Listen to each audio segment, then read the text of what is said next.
বলছি আজকে যে আপনাদের কর্মসূচি কি বলবেন?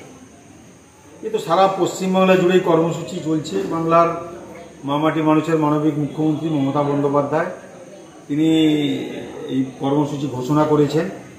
মানুষের নিত্য প্রয়োজনীয় জিনিস বেঁচে থাকার জন্য সেই জীবনসঙ্গী, সেই যে ঔষধ, সেই অত্য প্রয়োজনীয় ঔষধ, প্রায় 900টির মতো ঔষধ, যে ঔষধের কেন্দ্রীয় সরকার নরেন্দ্র মোদী সরকার যেভাবে মূল্যবৃদ্ধি, দাম বৃদ্ধি করেছে, জিএসটি সহ নানানভাবে মানুষের নাভিশ্বাস হয়ে উঠছে।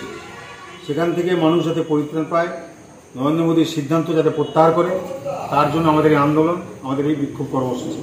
আমরা নন্দকুমার ব্লক তৃণমূল কংগ্রেস এই কর্মসূচিতে অংশগ্রহণ করেছি সবাইকে নিয়ে, সব নেতৃত্ব, ব্লকের সব পঞ্চায়েত মেম্বার, পঞ্চায়েত সমিতির মেম্বার সহ অঞ্চল সভাপতি দলীয়ভাবে ব্লকের সকল নেতৃত্ববৃন্দদের নিয়ে আমরা এই কর্মসূচি পালন করেছি যথাযোগ্য মর্যাদার সঙ্গে এবং তার প্রতিবাদ জানিয়েছি।